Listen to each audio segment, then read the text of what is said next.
Nona Peltier joins us this week, doing business in the Auckland studio. Nona, Abano Healthcare. Nice to have you back, Nona. Oh, thank you very much. Yeah, Abano Healthcare. Now, that's the company, that's the Lumino, the dentist people. They have the dental... Yeah, we've talked about these guys before, haven't we? Yeah. So anyway, they have a shareholder who wanted to partially take over the business, wanted 50.1% of the company, and offered, $10.16, but a share, but it was a difficult, hostile takeover, not helped by Abano, who didn't want to show them their books. So that was the reason why the partners, which is called Healthcare Partners, led by this shareholder, decided not to make a full takeover for the company. They said that, well, we weren't able to look at the books, so they weren't going to make a whole takeover. Anyways, the takeover, partial as it was, failed.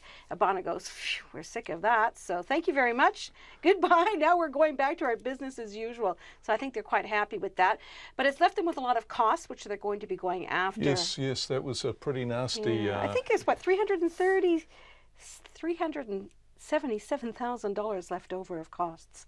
So we'll see what happens with that. It's not over in terms of that, but I asked Abano if they thought it would make them more vulnerable to a hostile takeover, another takeover. They said, well, we should be asking Mr. Hudson and his crew there, and they didn't want to talk to us. Okay. So I don't have anything on that. Building consents. What do they tell us, Nona? Because obviously the government's telling us building is taking place at a record rate and you can't walk in Auckland without coming across a construction site. What do the numbers say? Well, if it is, it's not happening with the building consents, that's for sure. Yes, the building consents did rise over the last 3 months, but not in Auckland. No, in Auckland they actually fell 15%.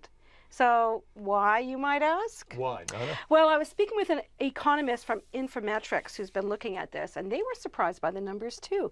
You would have thought that the number of consents would have increased, but they didn't.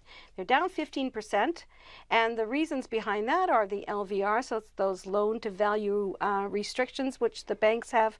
They can't lend a certain amount of money to a 40% down. That's right. Well, we've just been talking about that, haven't we? Someone who saved their 10% deposit and it had to be 20%. Yep. And, rising interest rates, so even though we have low official cash rate, mortgage rates have been going up because there's fewer deposits. They're chasing after yields. So a lot of complicating factors there, which is making it difficult for people to borrow money. It's costing more to borrow money. And on top of that, builders are struggling to get, trained people to help them with the construction. So that's adding to the costs. Then there's the uncertainty, what's going to happen. So as a result, not as many buildings coming up, not as many homes in Auckland. So yeah, it's not a good situation. That's not the kind of result that the government would have hoped for, I'm sure. Yeah, it's worth repeating. Consents for new houses in Auckland down 15% in the 3 months to January. That's right, yeah.